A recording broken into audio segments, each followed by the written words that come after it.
So again, hello to everybody, good morning or good afternoon. And my name is Yulia Gracheva, and I'm a director of Ecological Union, a Russian eco-label vitality leaf.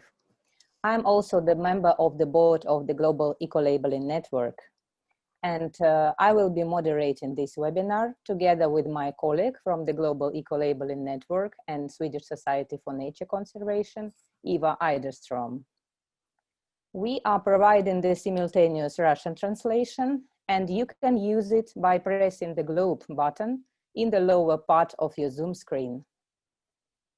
Our webinar is being held on the Zoom webinar platform, and we will have two sessions. In the first session, our panelists will present different presentations and perspectives on the webinar topic.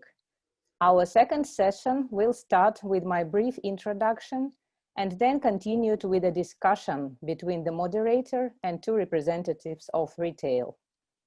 And the webinar will be recorded. We will share the recording and presentations with you afterwards. I wish us all a fruitful work today, and let's start our webinar. And I welcome at the panel Mr. Björn Erik Lohn, Gen Board Chair, who will make a welcome speech to our webinar. Björn Erik, please. Thank you, Yulia. Thank you. Good morning. I'm calling in from Oslo, Norway, and a beautiful morning here. And good afternoon to all those that are joining us from Asia and Australia, perhaps. The GEN members, the Global Eco-Labeling Network with the 35 members, they focus both on business to consumer and business to business information, environmental information on the products for both worlds of the market. Most of our members do both. Some are more specialized in specifically the consumer market or in the business to business, and thereby perhaps also specifically focusing on the public procurement. But in the end, it's all about creating credibility about the environmental performance of products, both goods and services. The credibility of this information between the market, in the marketplace, from producer to the end consumer. Today, we can focus on the business to consumer part of the market, with the importance of retailers as mediators for this information exchange. This is our first public webinar that GEN is producing, and we will follow up with another one next Thursday morning, European time, and that will focus on the business to business perspectives. And I wish you all welcome also to follow that 1 hour earlier start than this one, next Thursday. I'm looking forward to the experiences that will be presented today, and leave by that back the word to Yulia. Thank you. Thank you, Björn Erik. And now we will start the first session of our webinar. I will give the floor to Nils Heuer, who is representing the One Planet Network Consumer Information Program of the UN Environment. And he will tell us about the perspective of the UN Environment to the question of retail eco-labeling and how they help to have the move to sustainable consumption. Please, Nils, you can share your screen now. Yeah, hello, good morning, everyone. And thank you, first of all, to the Global Eco-Labeling Network and Ecological Union for the introductions and for inviting me to speak on the panel. I'll just quickly share my screen. So, yeah, as Yulia mentioned, I'll present today the consumer information sustainable consumption and production that was set up under the One Planet Network. Just a brief background on the One Planet Network. It was set up in Rio 2012 as the 10-year framework of programs on sustainable consumption and production. And it aims to accelerate the shift to more sustainable consumption and production. And this One Planet Network has 6 programs, 3 sectoral ones on food systems, on buildings and construction, and on sustainable tourism, and then 3 cross-cutting ones on sustainable lifestyles and education, on public procurement, and then also ours on consumer information that I'm presenting today. We have over 600 program partners in the network, including governments, businesses, and NGOs, and also good connections to national focal points for sustainable consumption and production in 130 countries, as well as several UN entities that are part of this coordination group. And basically, the One Planet Network aims to be the implementation mechanism for Sustainable Development Goal 12, and is formed stakeholder platform where we try to leverage all the actors to progress on this goal. So about the consumer information program, basically our objective is to support the provision of quality information on goods and services and effective strategies to engage consumers in sustainable consumption. And here we can say that the retailers have a critical role because essentially they have a lot of influence on the supply chains through their purchasing power, especially the larger retailers, and they basically sit at the junction between the consumption and production side. So they can, on the one hand, influence the production by, for example, stocking more eco-labeled products. They can send a signal that, more companies are trying to get certified and get their products eco-labeled. And then on the consumption side, of course, they can inform the consumer through better information about the sustainability of their products. And this is also kind of captured in our aspirational target for the program, where we say that we work towards companies providing credible sustainability information on at least 50% of their products and services at the point of sale. As target, the target is definitely aspirational because at the moment we are not yet there. I mean, but this is basically what we aim for, that we have more and more retailers and companies providing credible sustainability information to the consumers, so that they can make more informed choices about consume more sustainably to achieve the Sustainable Development Goal 12. In our program, we have basically 3 co-leads, 2 governments, Germany and Indonesia, the environmental governments, and then also Consumers International, a consumer rights group. Just a quick overview also of our membership. Actually, the Global Eco-Labeling Network and Ecological Union are both members of our multi-stakeholder advisory committee. And we also have, for example, the Consumer Goods Forum that has a lot of retailers in its membership on our committee.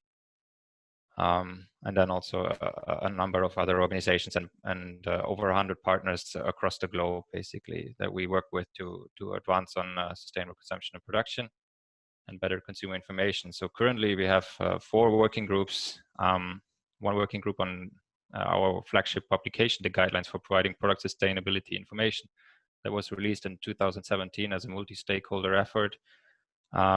Here we basically, in the guidelines, we set out like 10 principles for the credible or how to best communicate product sustainability information. Then we have another working group on type 1 eco-labels, where the Global Eco-Labeling Network and its members are very active together with UNEP as well in building capacity and providing technical support to develop new type 1 eco-labels across the globe, or strengthening it, particularly in developing countries where eco-labeling is still in its starting sometimes, and also like we want to encourage like collaboration between different type 1 eco-labels and knowledge exchange to advance best practice in the field. And then we have other working groups on product lifetime extension, where again we also look at eco-labels, which is an important part that consumers now want much more information about the durability, repairability of the products. So this is a new field that is also very relevant. And finally, a new working group on biodiversity communication, because we also see that biodiversity comes up more and more in the news now, and especially with COVID, we see the risks of biodiversity loss and also infringing on natural spaces. And yeah, so it becomes more and more critical to preserve biodiversity and the ecosystem services that we all rely on in our yeah, systems basically. And yeah, this is also something that is currently not communicated a lot to the consumer, and consumers don't have a good understanding of how their consumption impacts on biodiversity and ecosystem services. So maybe this is also something for Ecolabels to incorporate more strongly in their criteria. Yeah, and then just a brief overview of consumer information tools. I mean, basically, we are looking at all tools and systems that seek to guide consumers to make more sustainable choices on goods and services. But standard certifications and ecolabels play a very important role in that for us, because just of yeah, because they have a lot more credibility, and especially if they are third-party certified or type 1 ecolabels that consider the entire life cycle of the product. I think it's much more consistent than some of the other approaches that are in the market, especially with self-declared environmental claims. You often see certain limitations, and also yeah, newer tools like lifestyle calculators or footprint assessments. Sometimes yeah, the methodology is not that clear, or yeah, there's a lot of room for improvement in general in the market. But it's good to see that yeah, there's more and more effort to better inform consumers about sustainable consumption. Yeah, but some of the key challenges that we see in this whole field of consumer information is yeah, the lack of credibility and trust. So first of yeah, it's kind of connected in a way that some of the information that is provided is not very credible, and that can erode the consumer trust in information in general, and also in some cases for the credible labels that are out there.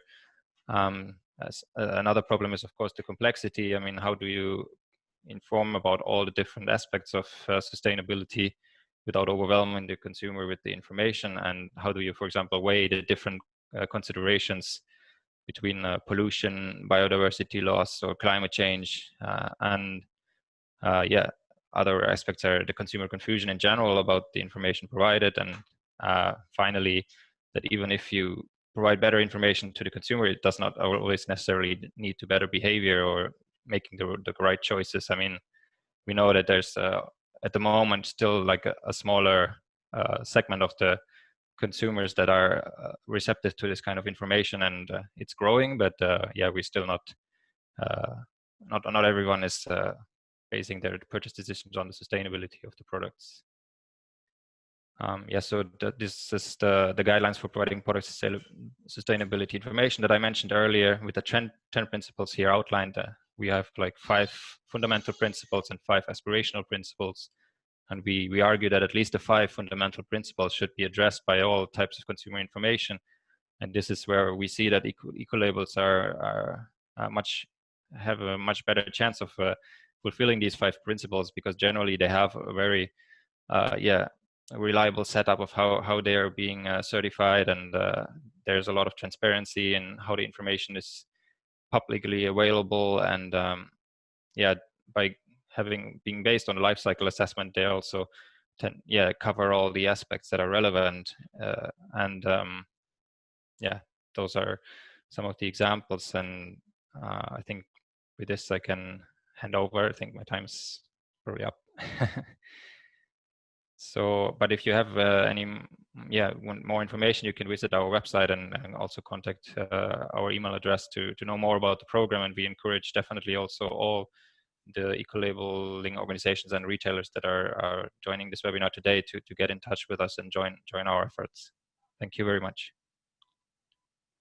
Thank you, Nils, for your wonderful presentation. And I like what is One Planet Network is doing towards raising the information and awareness among the consumers. And I think that sustainability guidelines should be translated to every language, because they show us a really good picture of how retailers, producers, and all the stakeholders should demonstrate this information for the consumers. And we will wait for the questions for you after our first session, and ask you something in the Q&A session. Thank you very much. And now I want to invite to the floor my colleague, Eva Eiderstrom. Eva is director of the Department of Eco-Labeling and Green Consumption in Swedish Society for Nature Conservation and the Global Eco-Labeling Network board member. She has done a great work towards joining efforts of NGOs and retailers towards sustainability. And I think you will like to hear about her experience. Please, Eva, share your presentation and we are listening to you.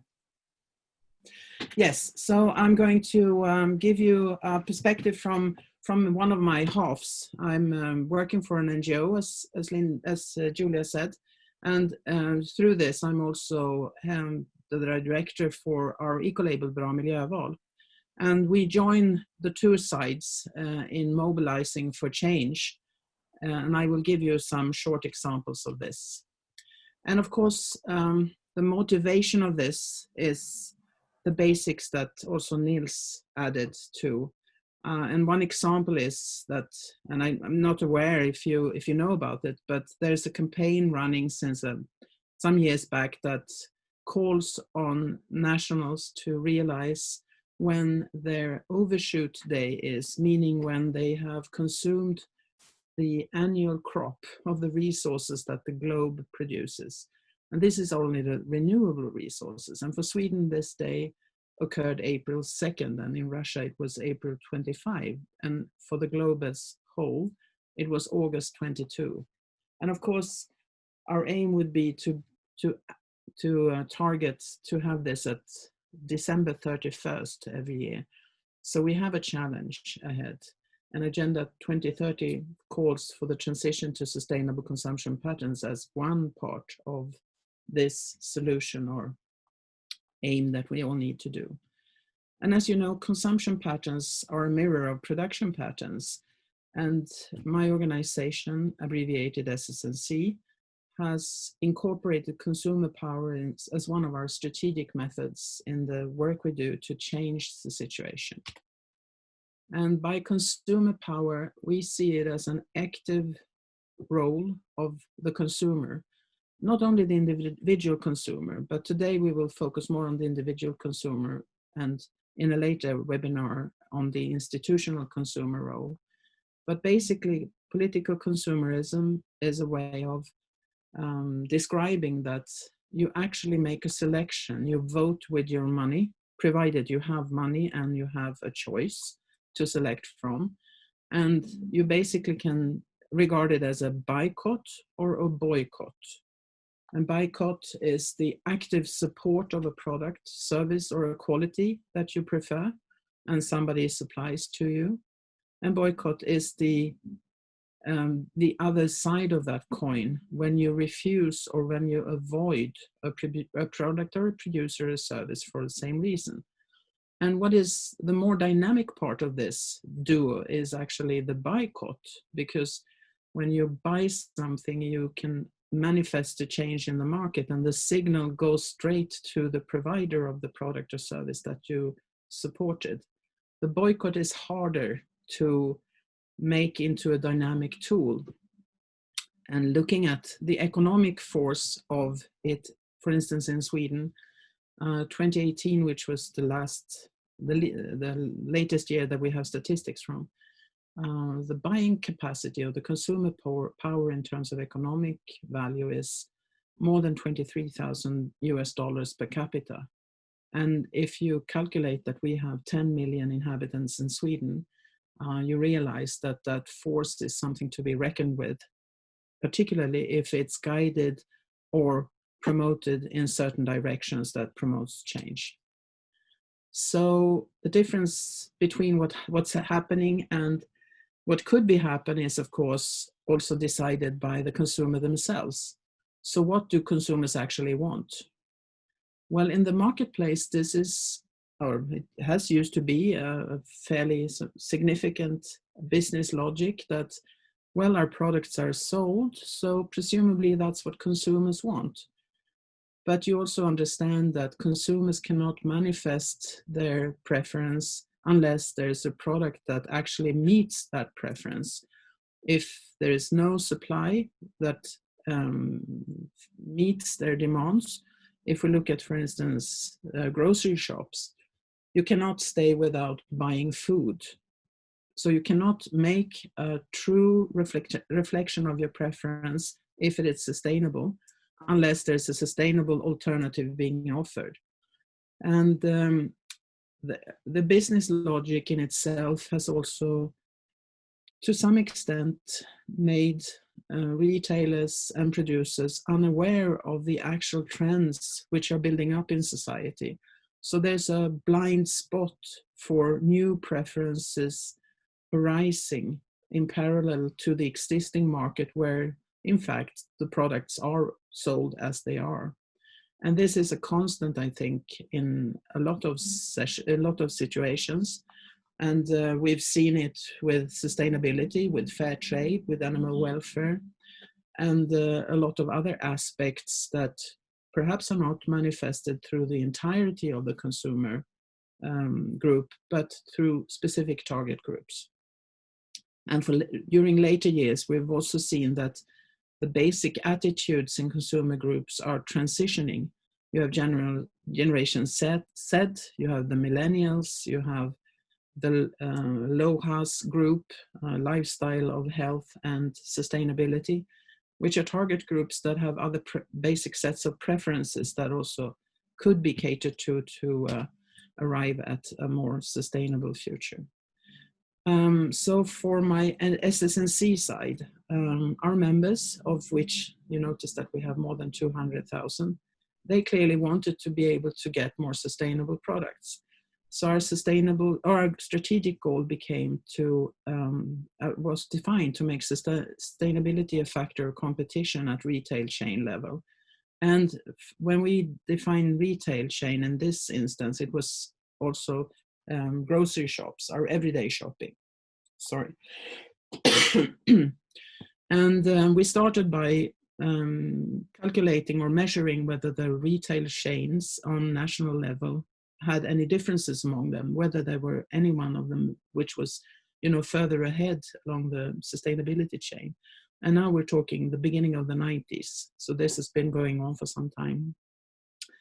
By targeting the everyday product groups like dairy products, vegetables, meat, household chemicals, paper products, stuff that people buy every day, we could measure the availability of sustainable alternatives, and of course, in the end, also produce rankings by percentages, who was best, who was not so good, who had improvement potential, etc. And after a while, after a few years, it became impossible to continue doing this.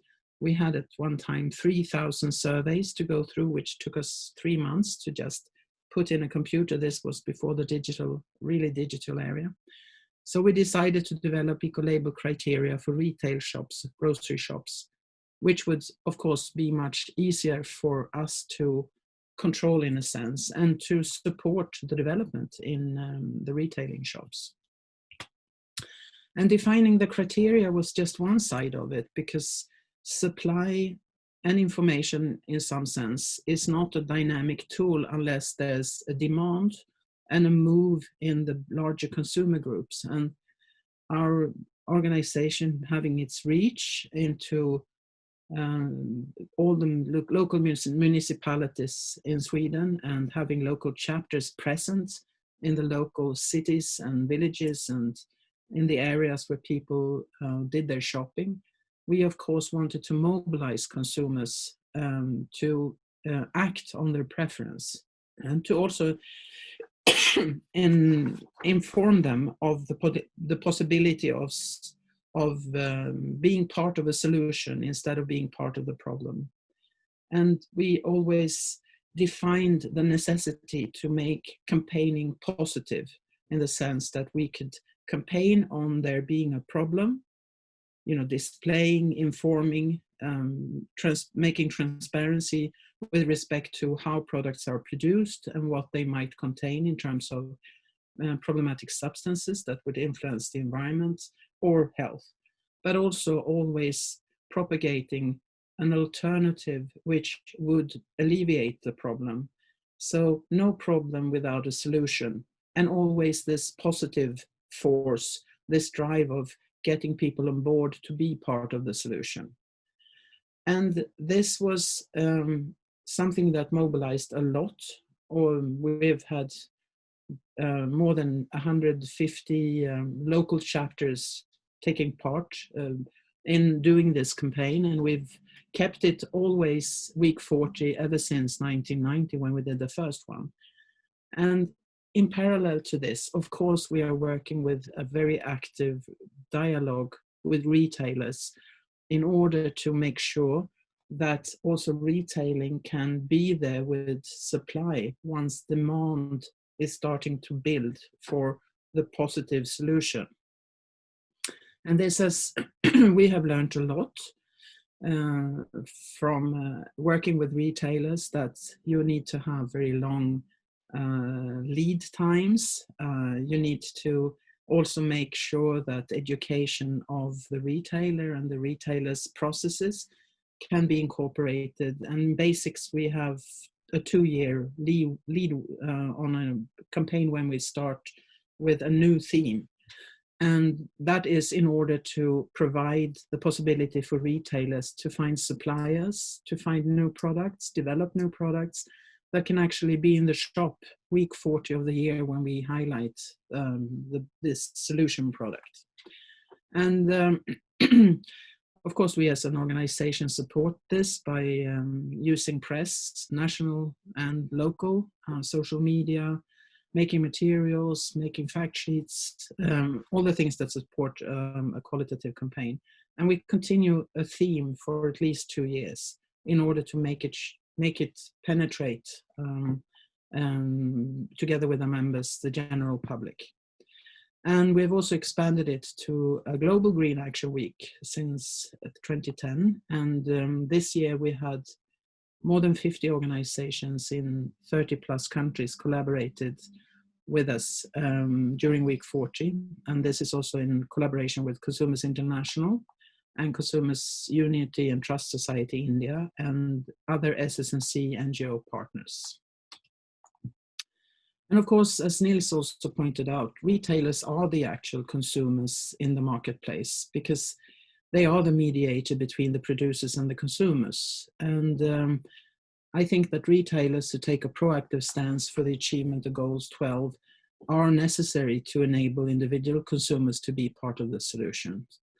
And we've seen with the joint efforts and the dialogue we've had over the years with the retailers that there's also a need to somehow develop mechanisms to capture these emerging preferences and translate that into demands on product development, because the dialogue between the retailers and the producers are, if we have long lead times, so do the suppliers and the retailers. They have long lead times expressing what they want, what type of products they want in the shop shelf, if they want it eco-labeled or not.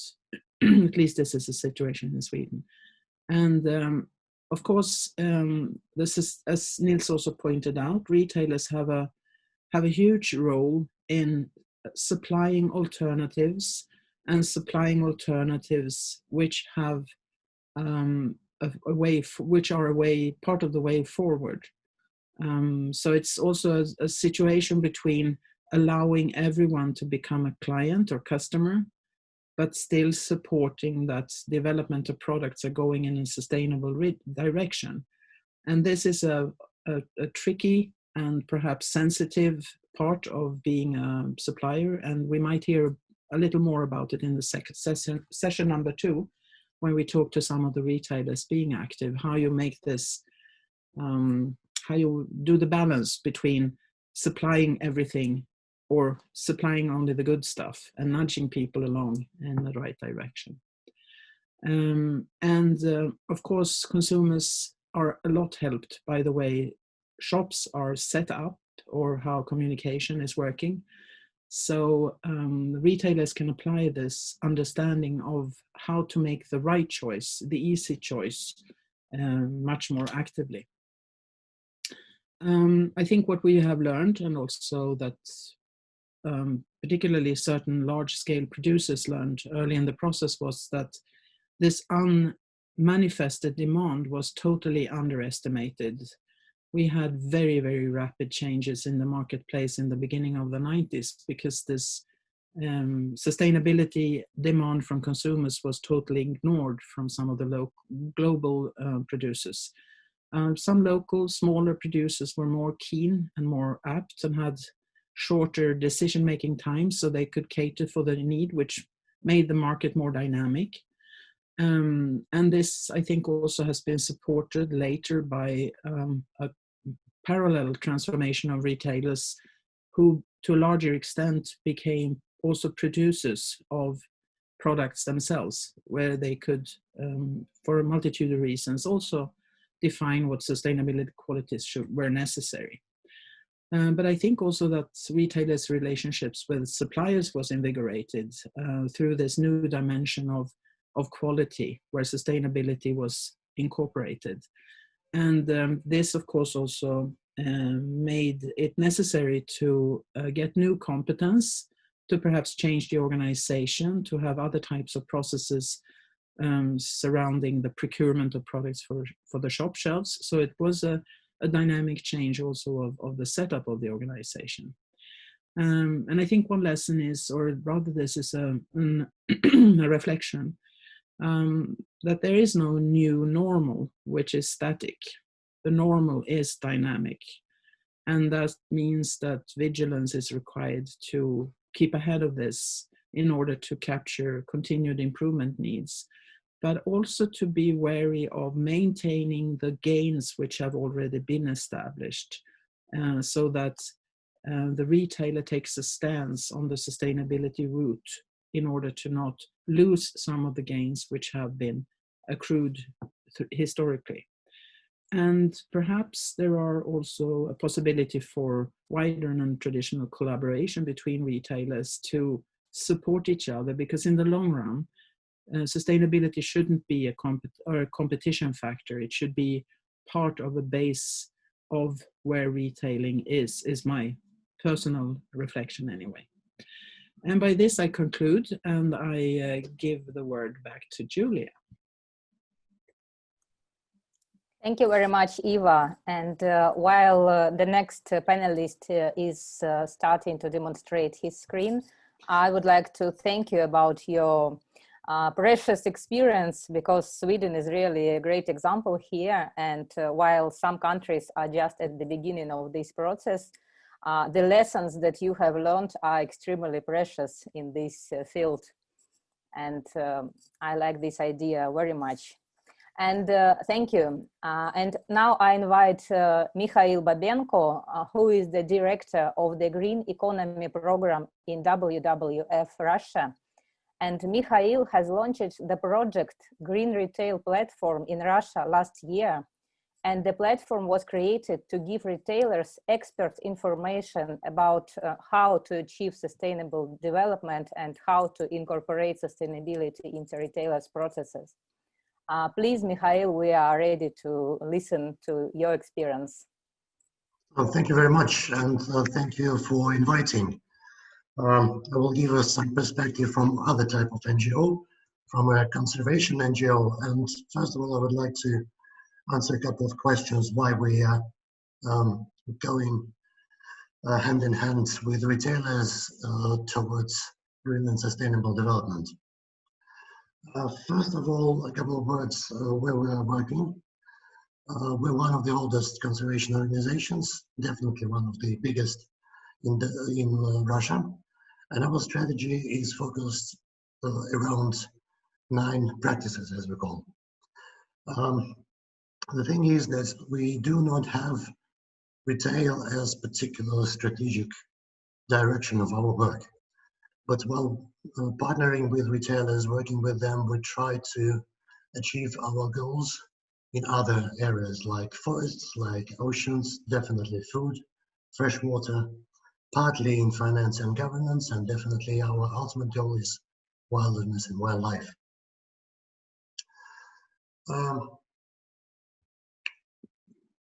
It goes without saying that markets varies from region to region, and retailers in terms of sustainable development and understanding what's behind are very different. And for instance, we consider that European market is more mature, while sustainability in Russian Federation is really an infant. But it is good that we have some positive examples. And in the second session, I think that you will hear about some of them. Anyway, in 2019, we signed memorandum on sustainable development in retail. It was a bit of a challenge for us. And at the first meeting, we asked retailers why you signed this memorandum, why you are interested in sustainable development. And analyzing all the answers, we identified 3 key drivers for Russian market. One, a pretty evident driver, it was investors. Investors, particularly the investors from Europe and Americas, they ask questions, what are you doing in sustainable development? And retailers need to understand what is that and what are they really doing. So this is first very important driver. Second driver is consumers. Retailers definitely see that consumers are changing, and although aware consumption and sustainable consumption is about part of 1% so far, but they see the trend that consumers are looking for eco goods. They want to be more sustainable, but so far, in many cases, they do not know how to act sustainably while they're in a shop. And third very important driver, which we also identified, a bit unexpected, but very powerful one. It is called staff, personnel of retailers. People are interested in working in interesting companies where sustainability, environmentally friendly behaviors and practices are simply business routines. And this is a very important thing. So why we go to retail? This is our theory of change. A glass of champagne. We have millions of producers. We have billions of consumers. And producers and consumers, they all meet in retail. And that retail is a very comfortable platform to communicate with both consumers in terms of what is sustainable consumption, what kind of shelves and products you should be seeking for. And it is also an opportunity to change producers, their behaviors through procurement policies, through additional requirements from retailers, and so on and so forth.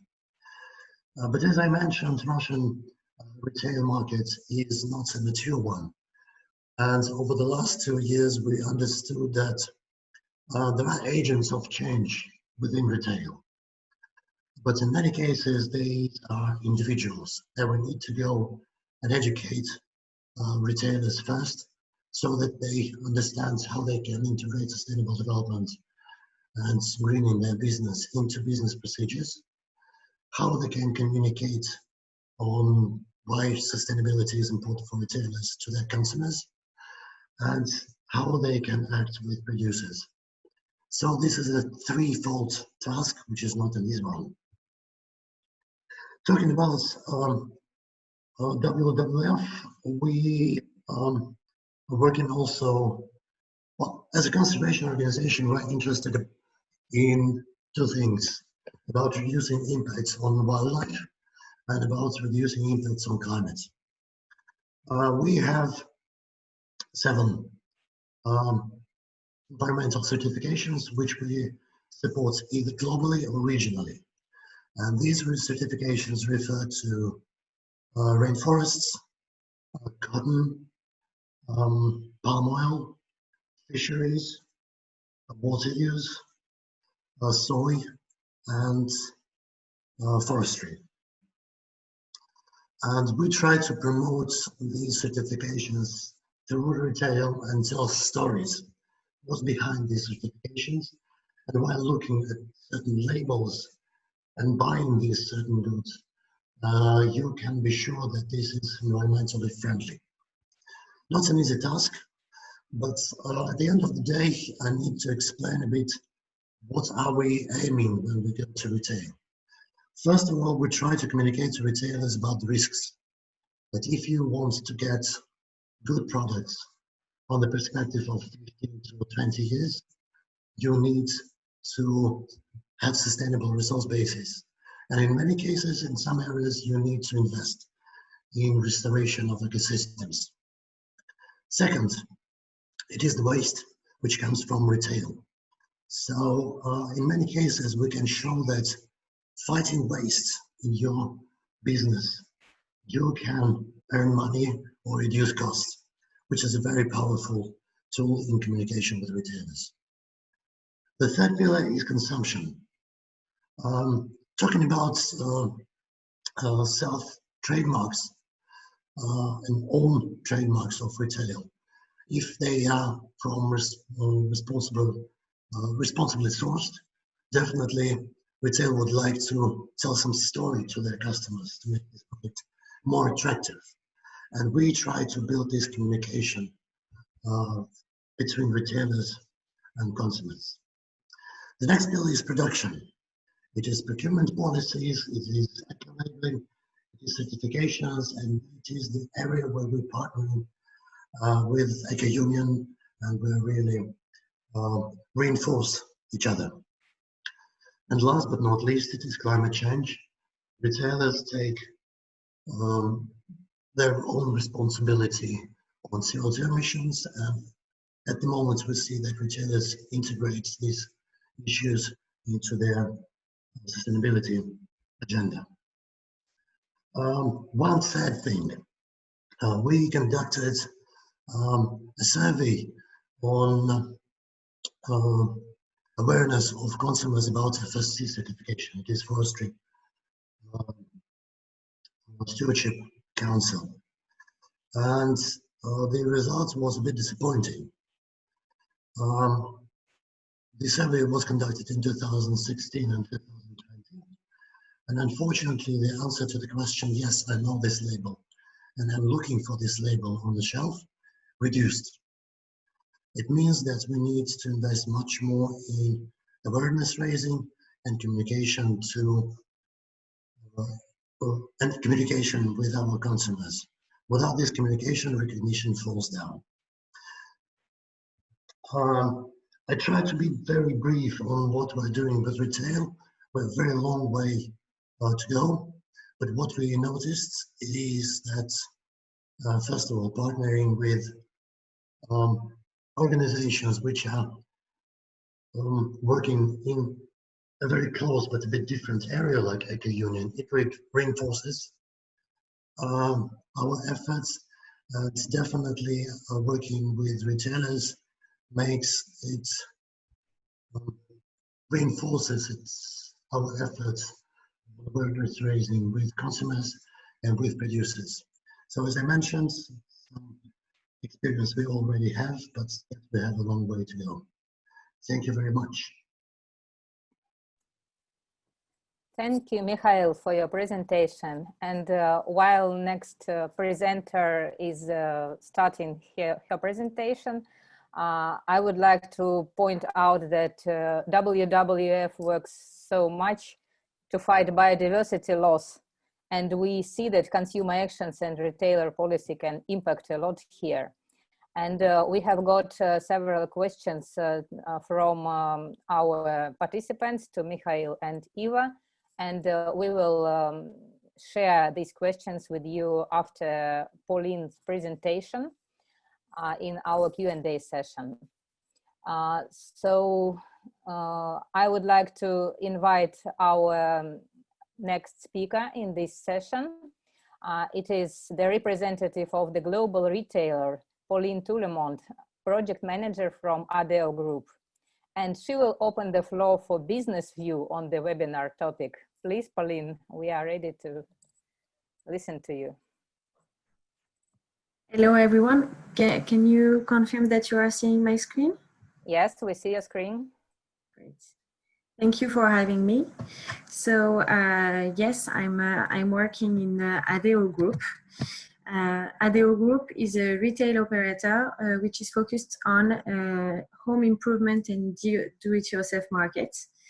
And we have two types of customers, both inhabitants and customers, usual customers and professional.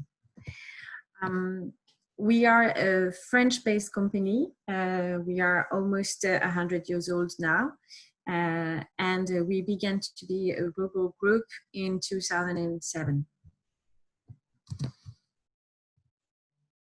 We are at the moment the #1 player in the do-it-yourself market in Europe and third at world level. We are working with 120,000 collaborators all around the world to serve our clients and our customers. We're making a turnover over 20 billion euros. We are serving more than 4,000 million customers every year through 1,300 stores that are located in 14 countries around the world.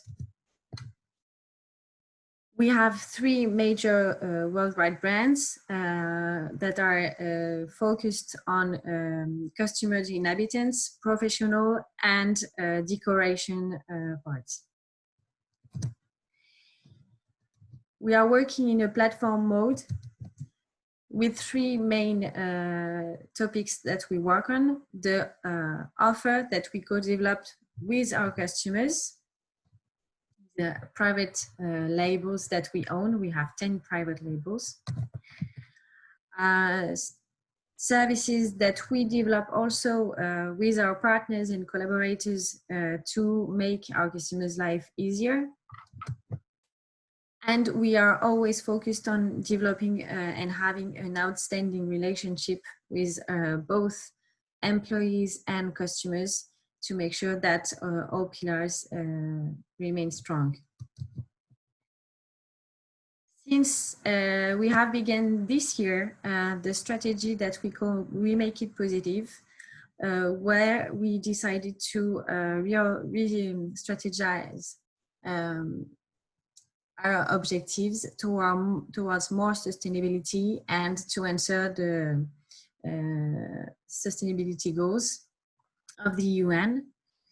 And as a representative of the quality department working on the product impact and supplier impact, I will talk about the translation of this We Make It Positive strategy at the product level, because we translated that to make sure that we want to develop a system to improve the eco-design of our products. And to do so, we are basing our eco-design approach on 5 pillars. The first pillar is the will to source the material for our products from sustainable resources. The second pillar is the safety. We want to deliver safe products for the people. So we do not want to have hazardous substances within our products. We want the product to be produced in factories and with suppliers that are developing a responsible production. We want our product, of course, to last and to be repairable when they break. And the last is that while being used by the consumer, we want our products to be able to reduce the water consumption, the energy consumption, and so on. So for all these pillars, not all pillars are linked to Ecolabels as such, but we have 2 main pillars that will be described just after. And more information on this approach is that we decided to have a two-level approach. For every pillar, we will define mandatory points which will be applicable for all our brands and all our products around the world, and positive contribution information that we will co-construct with all the brands around the world and let them empower themselves on the developing of this approach. So referring to the Ecolabels, we have two main pillars that refer to this type of standards, is the sustainable resource and the functions and features. So for the resources, we will target products that are certified FSC or PEFC when we are talking about product containing wood. We will try to develop and implement more and more recycled content in our products, working with the global recycle standard and the recycled content standard.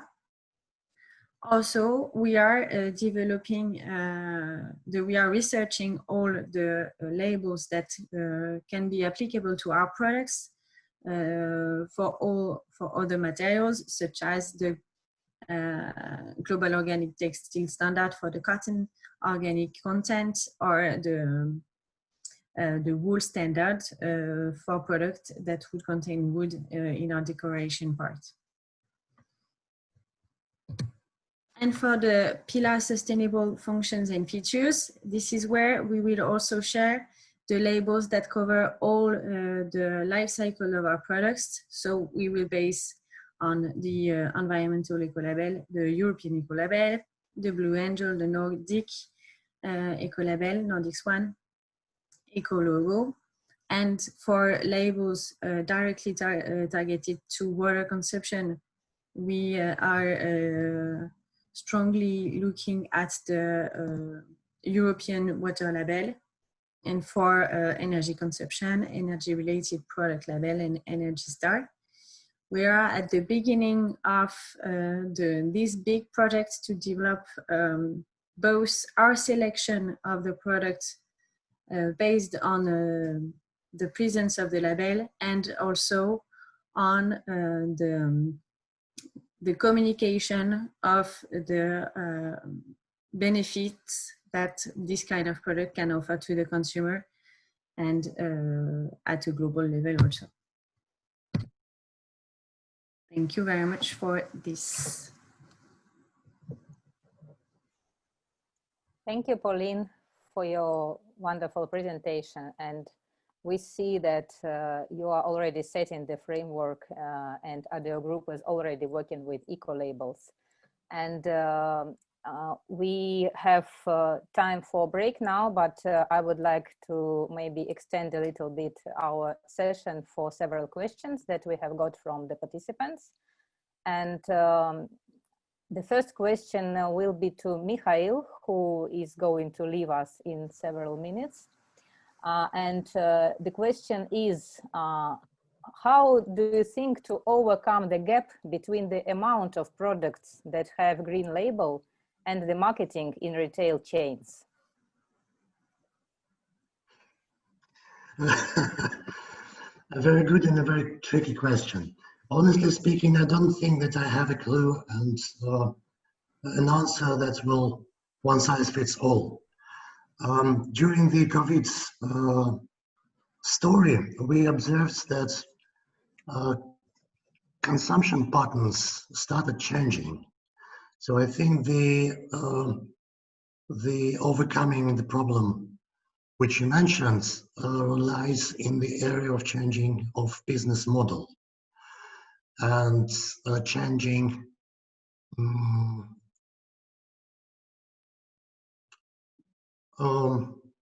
changing areas which gives retail a profit and gives producers a profit. So business as usual will not make any change significant, but changing the business model will. How to do that? We need to sit together with retailers and producers. There's no other way to do this. Another problem is overconsumption. And marketing is a very powerful tool for promoting this disease of 21st century. How to overcome this is also to communicate to consumers that you do not need so many things. But this communication should definitely not undermine economic development. So this is again the story when we need to sit together and find new business opportunities. Where they lie, honestly speaking, I don't have the clue for the moment, but rethinking is the only way out. Thank you very much. And I think we will see more answers to this question of profit and environmental issues from the retailer's perspective in the second session as well. Thank you, Mikhail. And you are leaving now, and good luck. Thank you very much. Thank you very much. Good luck in your work. And we also have one question for Eva and Björn Erik.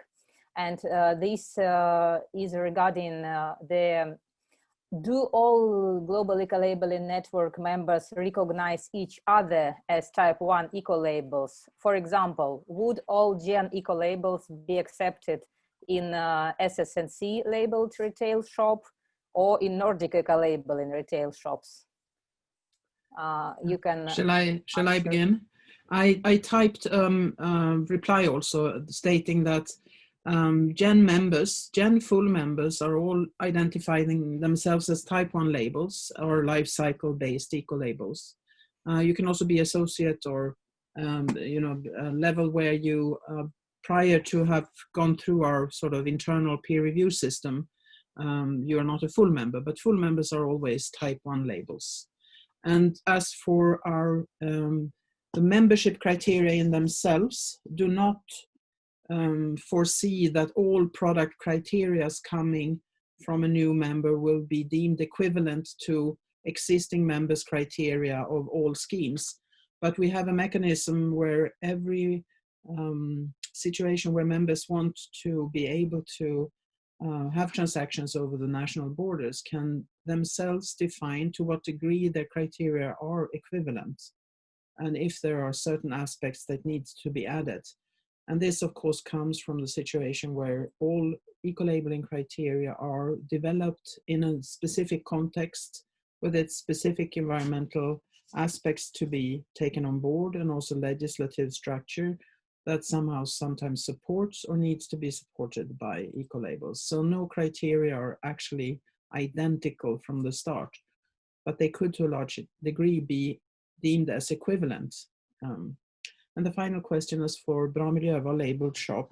Currently, there are no other GEN members than EU Ecolabel and the Nordic Swan, which are also seen as verifications of the demands where we have demands on products to be eco-labeled. The organics side is another issue, but this is a reflection of the availability of other types of labels in the Swedish market.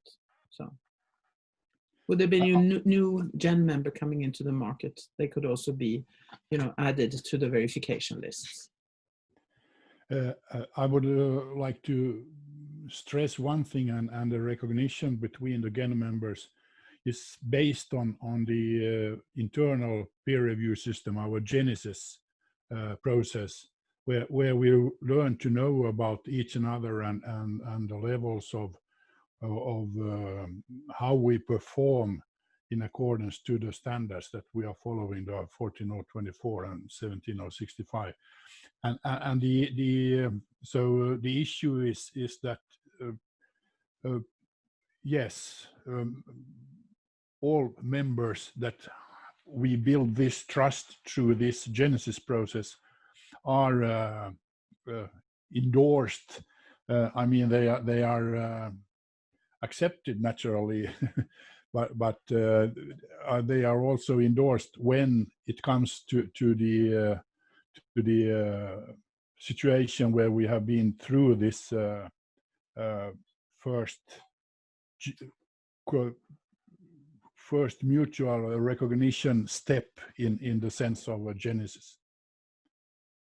And I would like, when you are putting up out questions on the Q&A, that you also use your name and don't put it up anonymous, as I think this is the only anonymous attendee I've seen on the list on the 95 participants. Thank you. Thank you, Björn, Eric. And if our participants will have more questions, they would also, you can also send them to us after the webinar, and we will try to answer them. And I also have the similar question to Pauline regarding the recognition of ecolabels. Pauline, you have mentioned in your presentation 4 different ecolabels type 1, that was EU Flower, Blue Angel, Ecological, and Nordic Swan, I think. So do you accept also the other global eco-labeling network members? I know that in Russia, the Department of Adeo actively works with the Vitality Leaf eco-label. So what is your attitude of how to get the preferred eco-labels at the list of eco-labels in Adeo group? The list that I shared was the list of the ones that we are sure at the moment that we will use, but we are in the process of construction of all and of survey of all the existing ecolabels that we can work with. So it's not definite and it's not close. So of course, working with our colleagues from different countries, this list may evolve. Yeah, thank you very much. So this is the ongoing process. Exactly. Okay, thank you. I want to thank all the panelists of the first session for their wonderful and precious experience. And I suggest that we have a 5 minutes break now. And we'll start the second session in 5 minutes, so it will be 9:11 GMT time. Okay, yes. Well, welcome back. It's now time for our second session of this webinar, and we will, in this section, we will deal with ecolabels in retail and marketing tools to provide product sustainability information, business and NGO dialogue. And we have thought of doing this not only by giving straightforward presentations, although Yulia, of course, my esteemed colleague from Russia, will begin by setting the setting the playing field. But then we will go into more of a dialogue between Elisabeth Konrad, who is the sustainability manager at Willys, Sweden, which is a retail chain of grocery stores, also eco-labeled by Bra Miljöval, and Ekaterina Ivanova, who is the sustainability leader of Leroy, Merlin, Russia. And Leroy Merlin, although I'm not super familiar with your chain, I have understood that it's a chain of do-it-yourself providing tools and stuff for people doing things in their homes. But we will hear more of them when their session, part of the session, arrives.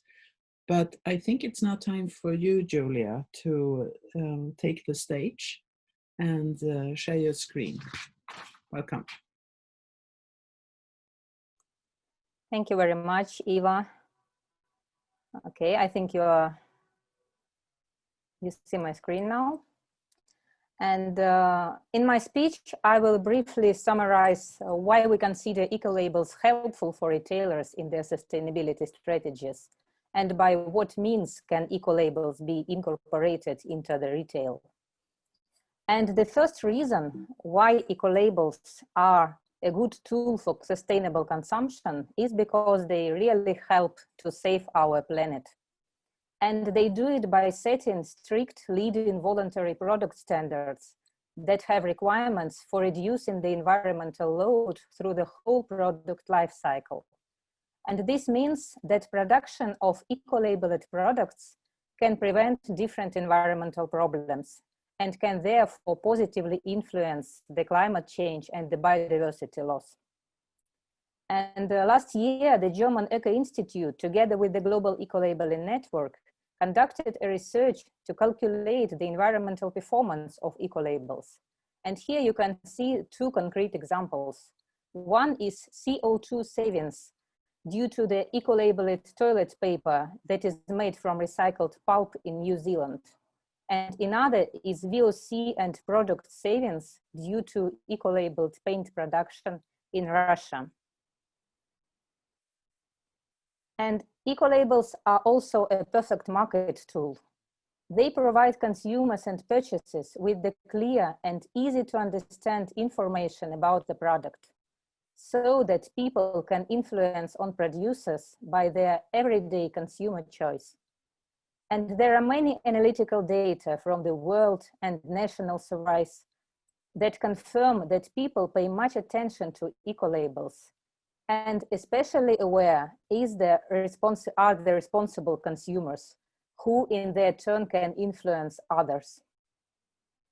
And retailers are really a strong power in moving towards sustainable development here. And Mikhail has had a great example with champagne glass, and this is really true. For example, one of the largest retailers in Russia has about 6,000 suppliers. And these numbers show how far-reaching environmental improvements can be driven even only by one retailer, encouraging thousands of factories to reduce their environmental load through setting the requirements to eco-labeled products. And let us see now the main tools, how can be eco-labels incorporated into the retail practices. When we talk about the best practices in this field, we of course consider it to be the complex environmental certification of the entire shop. And in this case, the consumer, while entering the shop, meets the eco-label, and he knows that it means that retailer increases the number of eco-labeled products in the assortment, implements environmental requirements into operational processes such as logistics, packaging, energy, water use, or waste management. And also this includes procurement for internal purposes, education and training of staff, and raising awareness of consumers about sustainability. So nevertheless, we consider including eco-labeled products in the assortment to be the most important from the environmental and marketing perspective, and taking into account the fact that internal operational processes are not visible to consumer. Eco-labeled products can attract people who are seeking for eco products. And therefore, if the retailer is not ready yet to comply with all the criteria of eco-labeled shop, it makes sense to start with extending the range of eco-labeled products on shelves. But how to do that? And these are 3 steps. At first, to avoid greenwashing that can mislead consumers and lead to unfair competition among producers, it is important to make the list of credible eco-labels and eco-certificates. You can use international and national guidelines that advise mainly to focus on life cycle-based eco-labels type 1. And I have here some examples as EU Flower, Blue Angel, Nordic Swan, or Vitality Leaf. Then sustainability labels such as FSC, MSC, RSPO, and organic labels as well. And you can also use the mobile application Ecolabel guide that was developed by Ecological Union and approved by One Planet Network. This mobile application includes many credible third-party eco-labels, and you can read about them. And the second step is educating the staff, of course. The purchasing department should include the eco-labels into their policies, and the marketing department should work on raising consumer awareness on eco-labels. And the third thing is ensuring that you are constantly improving your processes by setting certain goals. For example, the number of eco-labeled products in each category in the shop can be a good KPI here. Sometimes retailers, and this is maybe also about the question about the gap with the amount of certified products. Sometimes retailers can face the challenge when there are not enough eco-labeled products among suppliers or their price is too high. And in this case, many retailers in the world certify their own private brand products. In fact, according to reports, about 60% of retailers in the EU are using this approach. In any case, as Ecolabel is the marketing tool, communication for consumers is a must for Ecolabel's products. In Nordic countries, the number of consumers who are familiar with Ecolabels goes up to 90%. And this is the result of constant marketing communications. And suggestions for such communications in retail you can see from this slide.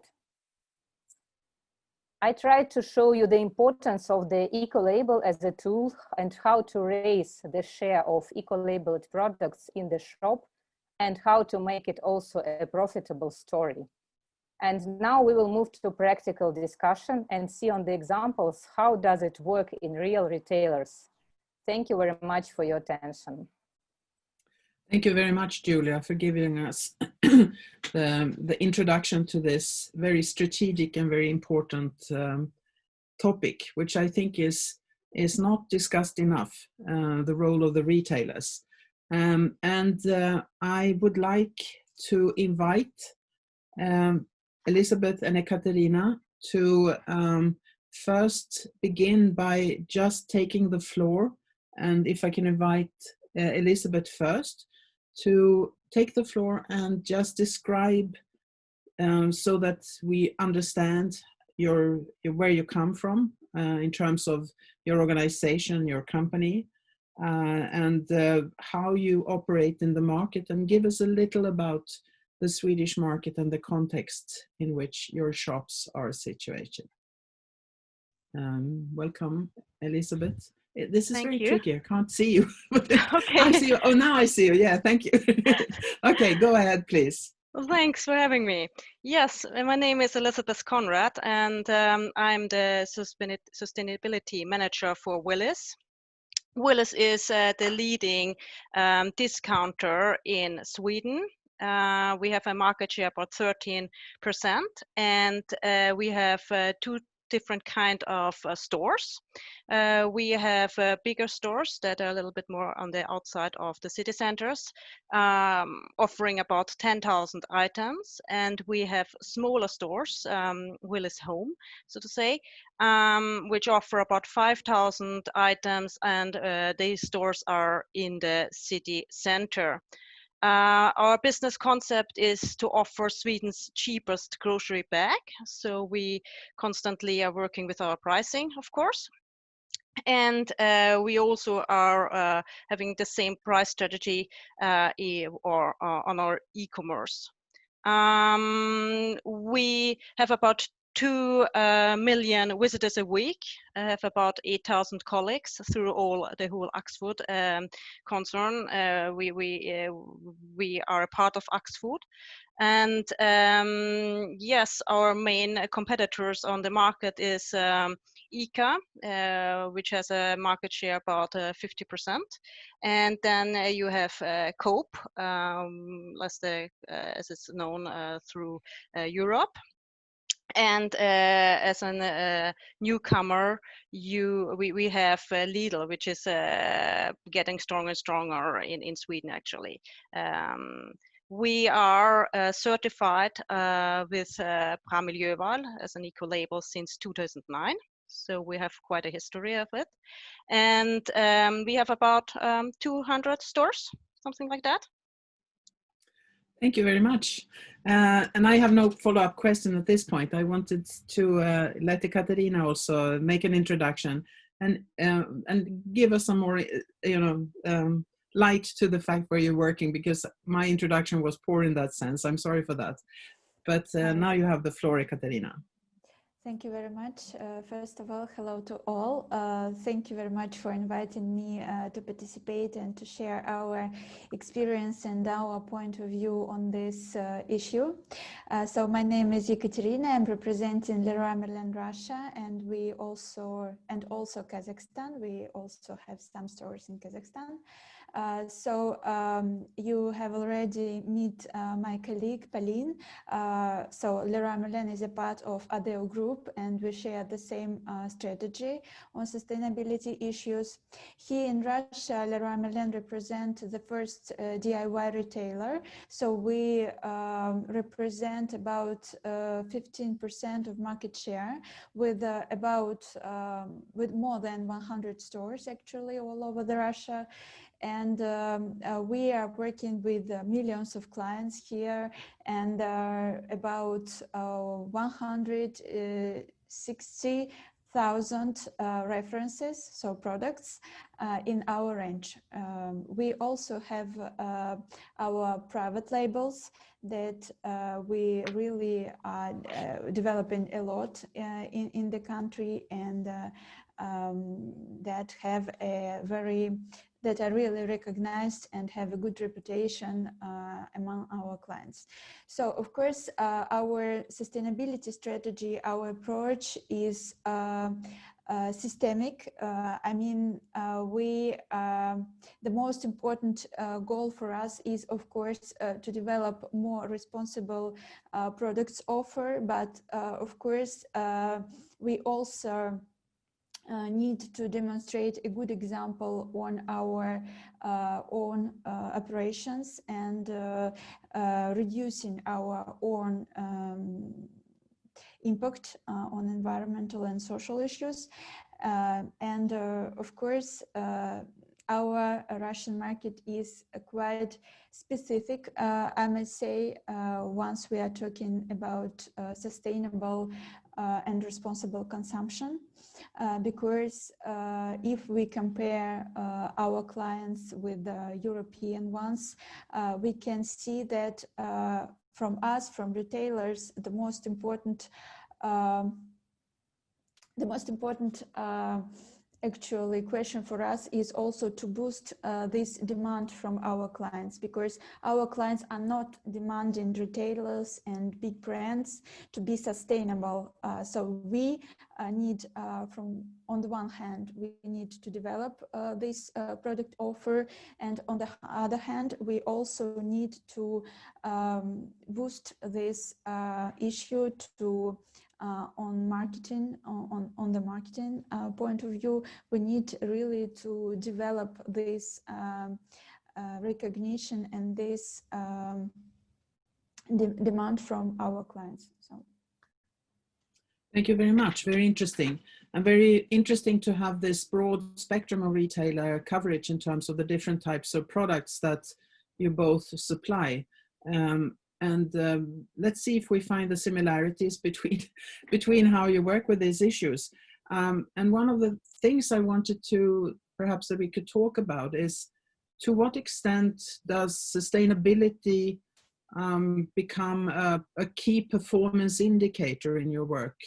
I mean, how far are your operations governed by how far you come in terms of supplying sustainable products to your clients? Do you measure that? Is that somehow incorporated in your way of operating business? Is it something you report on annually, and how do you measure it in that case? And you can perhaps just take the floor with one of you who wants to begin to make this less formal. I think it's only 3 of us, so it will be fine. Then I take the floor. Can start. Of course, we have like the usual market share and the sales as key performance indicators, KPIs. But when you then go to sustainabilities, we actually do have certain KPIs that we are following up.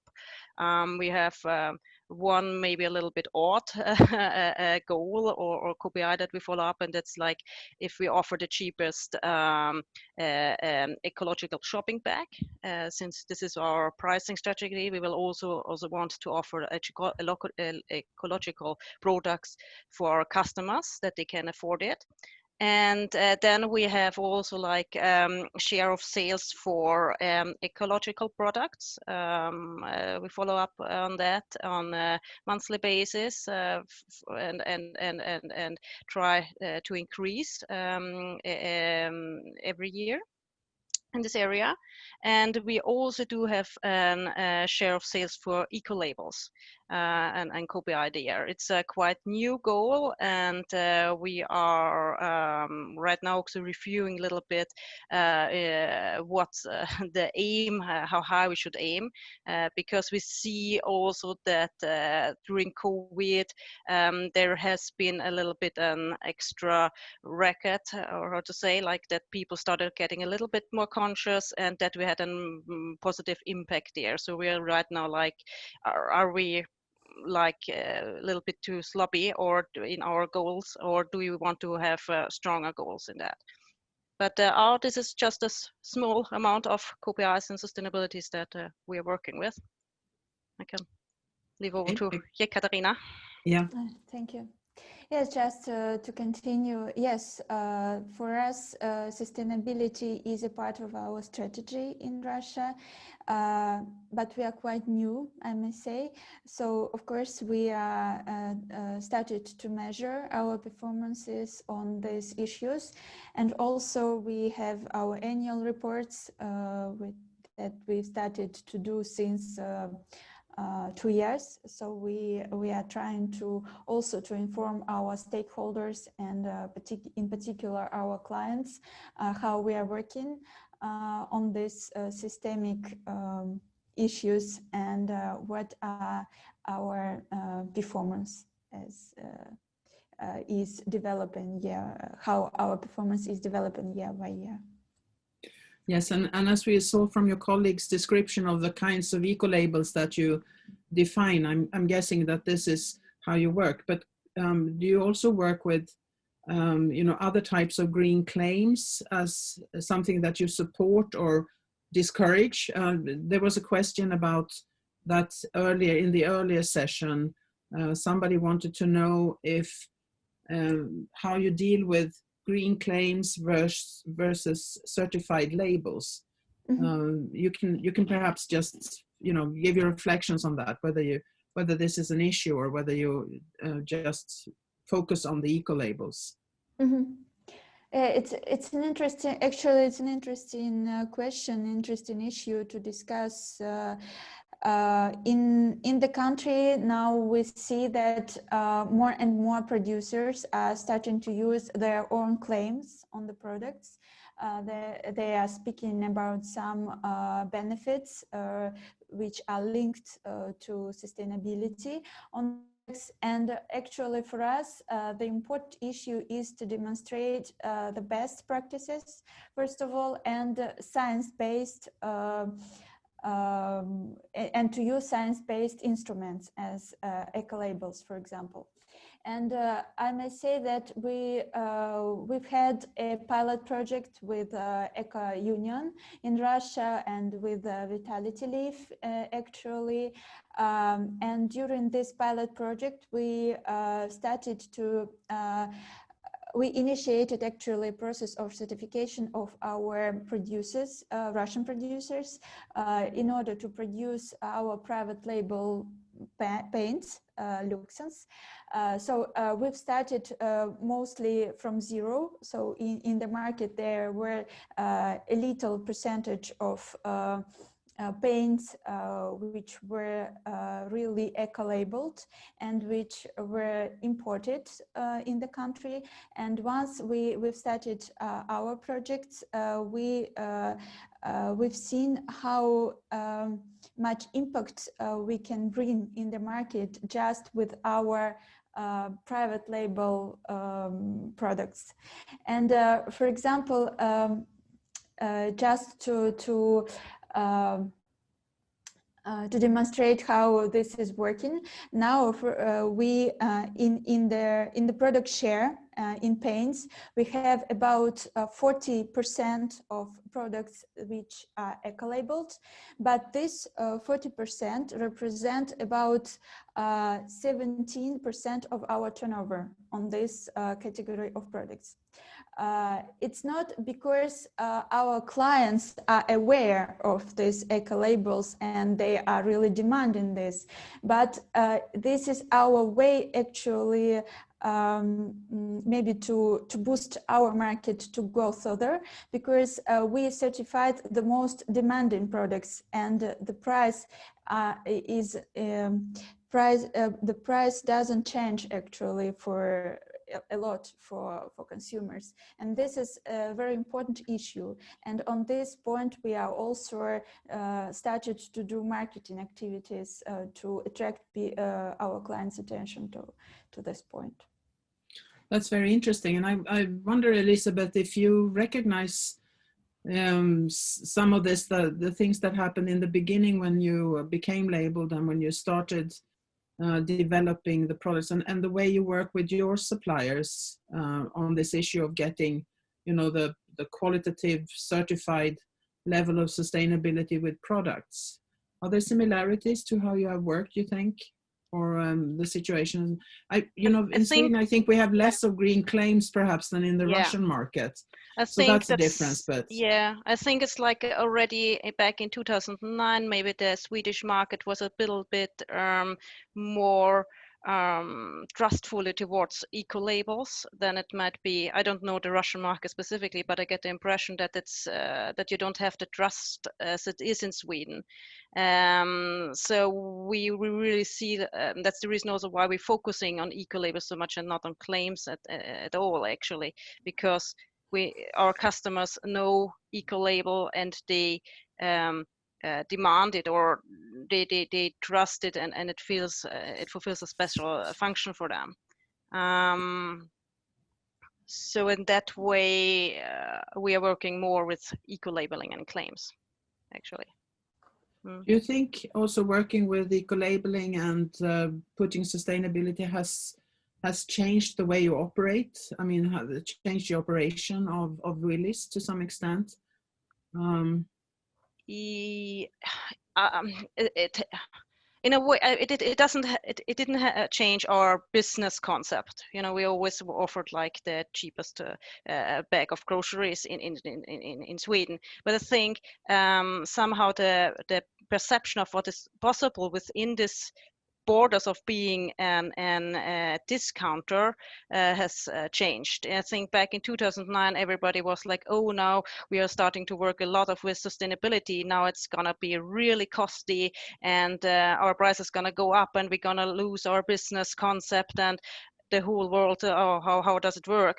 And today we realize and know there's so much possible within these borders, and also somehow quite often it goes hand in hand. Like if you're effective and you also work effectively with sustainability, it might even lower your costs, and you get an advantage actually from it. And this is also a very interesting lesson in a sense, that business logic, that new qualities means a new quality aspect like environmental quality, incurs an increased price. Would you say that there were some factors in this that sort of made it a turning point in terms conceptually, sort of an aha point, or from going to having this prejudice about ecological or sustainable being more expensive to realizing that we can maintain the same business idea but apply it to this new quality aspect as well? I don't exactly know when the aha was. It might have been before my time, but I think it's a really big, like, where you really see it really in Sweden at least, really transparent is like waste disposal, I think. It's like so clearly, because if you in Sweden at least work with waste disposal and how you sort, and then you also see if you don't sort, it's going to be really costly for us. Just throwing everything in one soup thing, it's really expensive in Sweden to do that. So when you start to work sustainability in that front and start, okay, we put plastic in one place and metal in the other, and we have something for lamps, and you start recycling and all of these things, then it also shows in the in the costs actually in Sweden. So there's a business case for sustainability definitely as well. Yes. Just as Ekaterina was saying. Yeah. And then it's also, we also see that especially that people who are interested in eco-labels also tend to shop more in a way, like better products, which also gives you a little bit better business cases.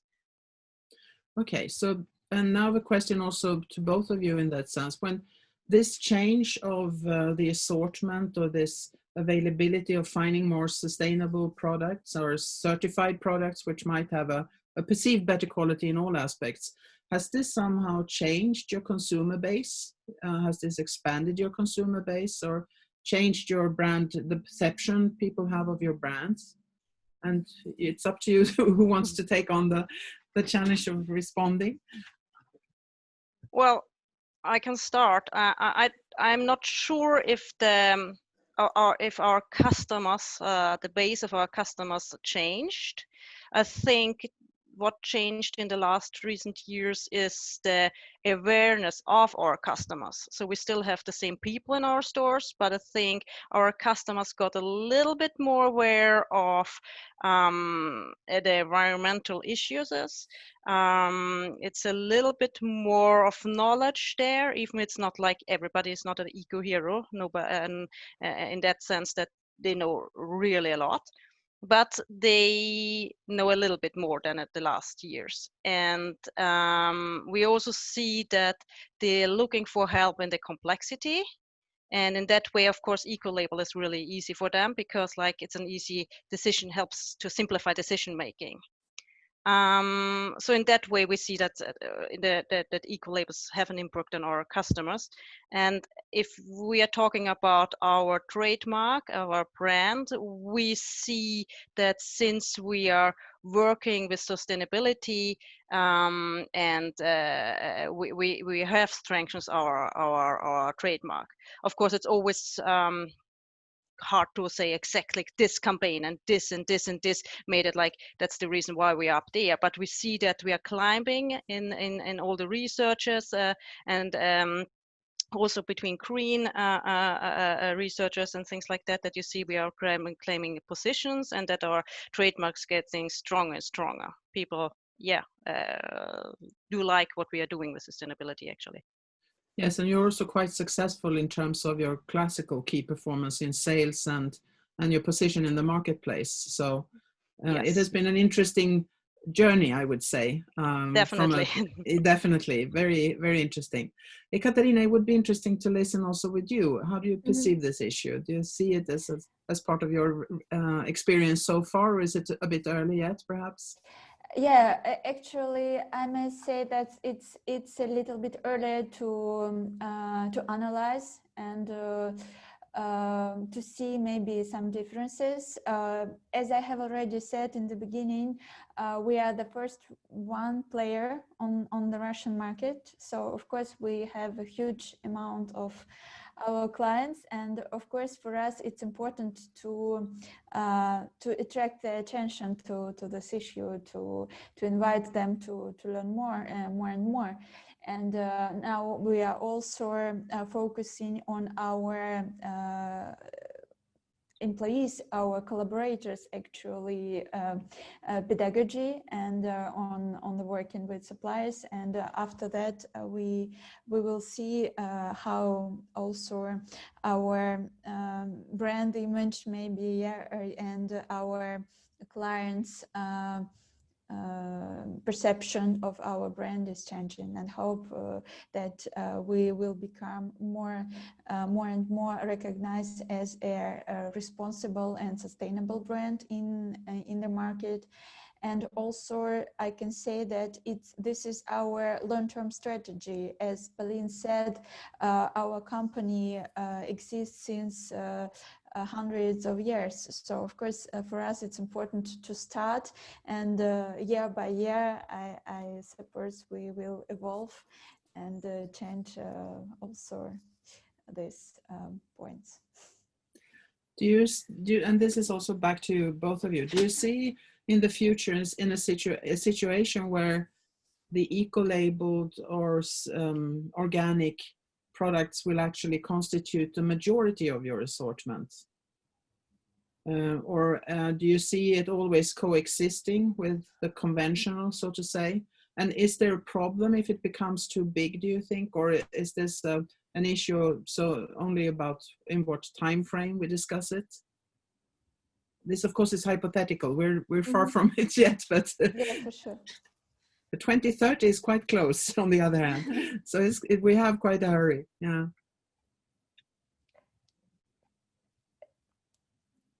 I can start if you want. Yeah, sure. Yeah, just take the floor. It's like, you know, instead of being so formal.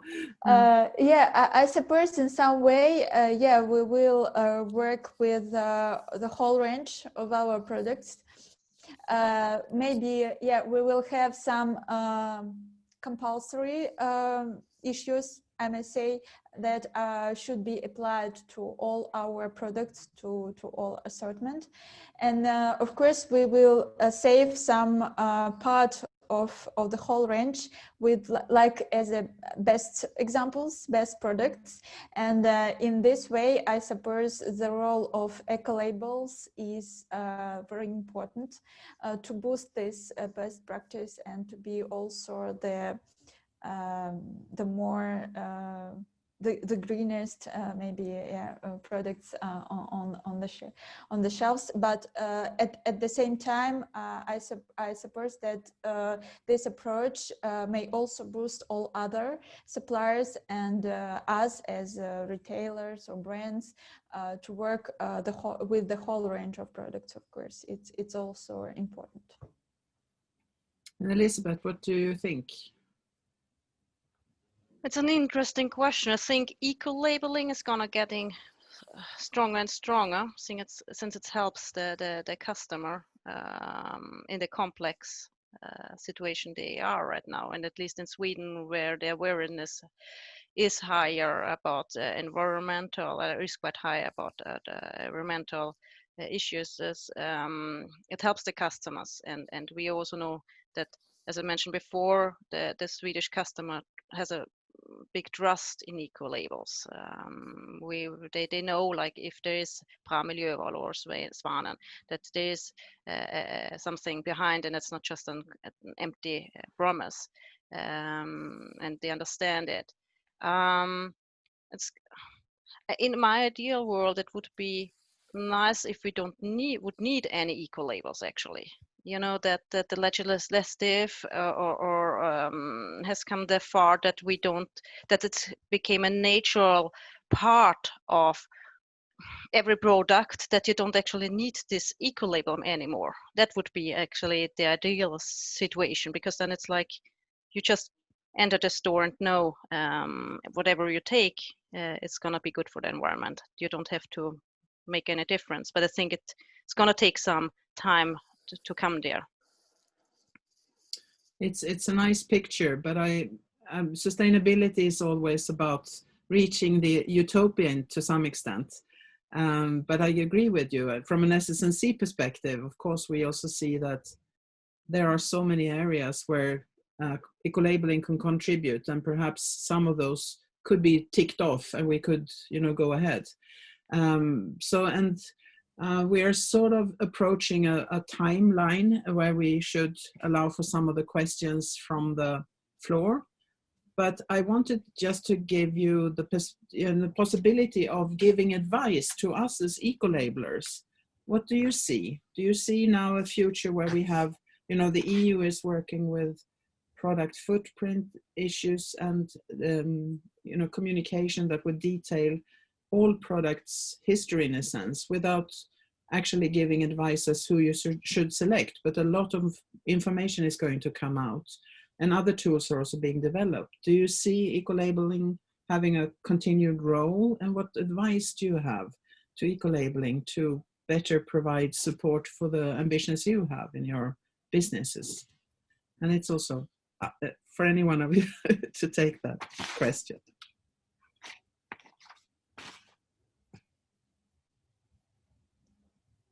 Yeah, it's an interesting question as well. I think that the important role of ecolabels is also pedagogical, and it's important to work more with maybe producers to explain all the benefits that you may take from working within these systems. And for them, it's important to also to understand that this procedure is transparent, that this procedure is evolving, and that they also may take an active part of this process of developing more sustainable, more ecologically responsible products.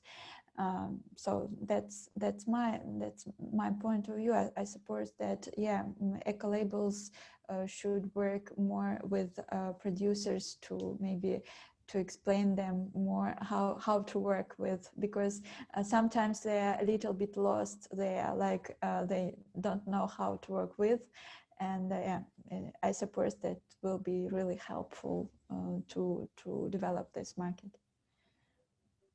Thank you. And Elisabeth, do you have any thoughts on that? I can agree on certain amounts that there has to be and a work. The producers also should be involved. Of course, we as retailers can try to make an impact, and we have our requirements, of course. But in other ways, Sweden is a little bit smaller country. Willys is just operating in Sweden, and sometimes we find it difficult to get to the biggers producers actually. So they change, because if they have a global market, maybe the Swedish market is not that interesting, or if we come with our little requirements. So I think it's like that we change also, that the global get to realize like that there should be an eco-label that works on the global market, and that is something that the global market wants actually, not just Sweden. And perhaps would you say that there, I don't know about the way you cooperate with other retailers, but obviously you now have your two colleagues. I don't know if you have met before, but you have similar issues and similar, problems or similar possibilities in your work. Do you have collaborative, organizations which, because of course you have competitors in Sweden, but you also have colleagues abroad which you're not competitors with that might have similar problems. Do you have, networks or organizations that will help you support this in order to, perhaps be stronger towards global producers or suppliers, or just to keep the pressure correct and constant, so that producers do not face too many different demands in a sense? Yeah, it's a good point. It would be great. In Russia, yeah, we are communicating with the other retailers, actually with those who are working with products. So yeah, it would be great to maybe to have a broader sharing of experiences, not only for a particular market, but on the global level as well. Yes. Well, we do have through Axfood and a cooperation which is on the Nordic market, that we are talking a little bit more, but it's not particular like in whole Europe in that way. So that might be also something that should be built up a little bit more, that we are a little bit more networking in that direction actually. A good suggestion. And perhaps we could just give that issue back to Nils, also working with One Planet, because there are networks that could be formed under the One Planet head as well to facilitate this dialogue and make it competence neutral in a sense, because it's a shared problem, and some of the things that could be competence neutral and some, of course, like price and how you work with your retailers could still be your competence level. I have tried to look at the questions in the meantime. It's not that easy to moderate, but there's one question that's about whether there are products from the world of food that have a green label. And I can interpret it in two senses, whether there's eco-label type 1s for food, or whether you in your shops, and I'm guessing that this is a question for Elisabeth, whether you have organic food that comes from other parts of the world. You can just explain a little the situation, perhaps.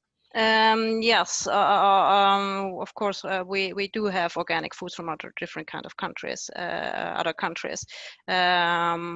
since like we live in Sweden, so our food, now vegetable and fruits, we can supply all year round. The whole stores, our stores. So we, of course, we have to import from other countries, and of course we also have to import ecological organic food from other countries just because we don't have it sometimes don't produce it seasonal. Yeah, so in that case, there's no trade barrier in terms of not being labeled or not accepting labels. The organic labeling system is working a little different as well, so that there's a mutual recognition which is more innate in the labeling. And there's also the other reply, and Yulia helped me reply in the chat, but so that everyone notices. There are eco-labeling colleagues who have developed eco-labeling criteria for food also. In Sweden, neither Bra Miljöval nor the SWAN nor the EU Ecolabel has developed food criteria, because we have strong organic movements which are safeguarded by the EU legislation as well. So it is a difficult situation to develop and label on top of that without always building on it anyway. But that might differ in other countries.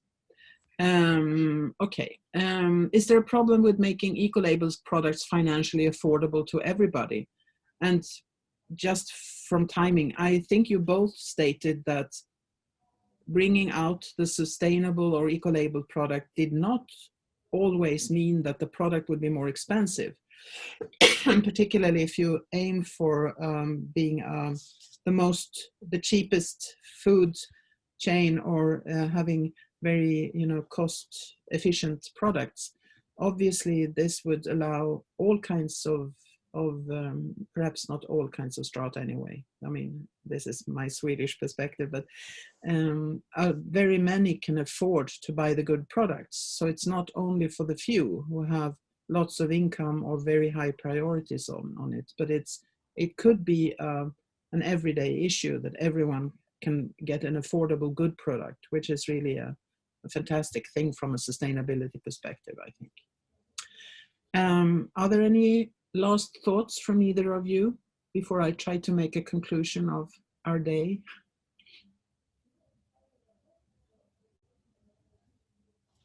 No, it's just maybe important to say that yes, our mission is to bring more affordable products to our clients.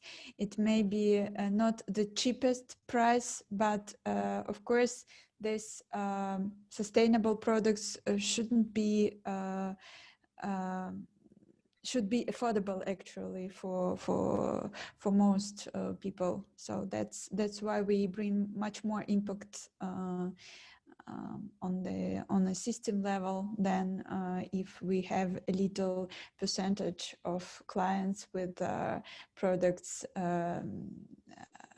green but not affordable. So yeah, for us it's an important issue. Yes. Elisabeth, any last words? No, I think like when it gets to products and affordability, it's also like choosing the right products that really people are looking for or buying. I mean, it's easier to convert this and these and really have where we really see the sales. Then it's also usually having a big impact on economics. Like it's easier to have a better price for it, of course, than if you are trying to find a little bit odd, special little product that maybe it has not the big impact on the whole. Because I also think, like, if you want to make a change, and you have then it should be the products that really sell a lot, because then the impact is also bigger in a way, you know. Yeah, I think it's been very interesting, and I see the merit of having a seminar solely directed at learning and discussing more of this. So, of course, in Sweden, we will have lots of opportunity of interacting with you, Elisabeth. But Ekaterina, also, I wish you all the best in your future endeavors. And also, of course, to Elisabeth and Willys, the same. And I think that perhaps we will come back in a year or two and maybe take up the discussion and see how it's going. Also to keep track, but also to maintain a dialogue, which is, of course, very necessary. And we are now running a bit on the overtime, so I will be very short in trying to make conclusions of this day. I think it was very, very nice of everyone who participated to devote their time to this issue. And I want to thank you all collectively for your input.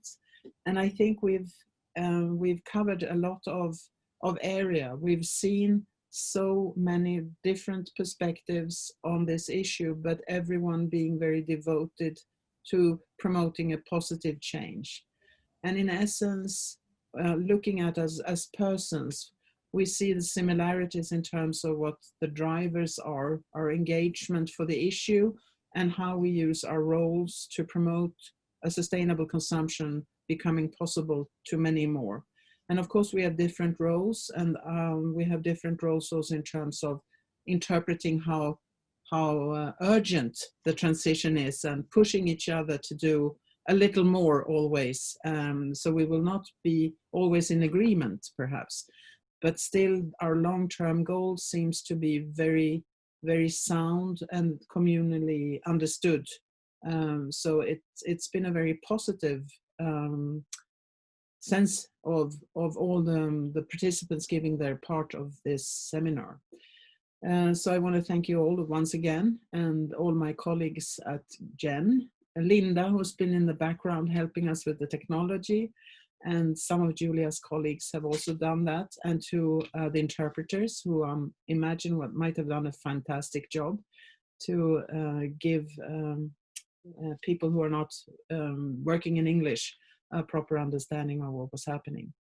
And I invite you all to follow Jen. We will post the webinar in a while, I understood, because it needs to be edited a little and give some, instructions of where to find the specific sections, but it will be posted on the Jen website. And the Jen website will always also be the place to find new and interesting webinars. And as Björn Erik said, there's one coming next Thursday, I guess, so I'm not saying wrong now, that deals more with business to business, or the public, the large consumer, and eco-labeling, another aspect of the eco-labeling universe. So with this, I conclude our webinar for today, unless any of my colleagues have something I should have said that I've forgotten. I would like to thank everybody for taking part in this webinar. And I think in our time when consumer demand and influence is growing, it was very important to discuss this topic. And we are hoping for the next fruitful collaborations between NGO, eco-labeling organizations, and retailers. And if you have any more questions, please don't hesitate to write to us, to the Global Eco-Labeling Network, to Eco Union, to EVA, and we will answer you with pleasure. Thank you very much.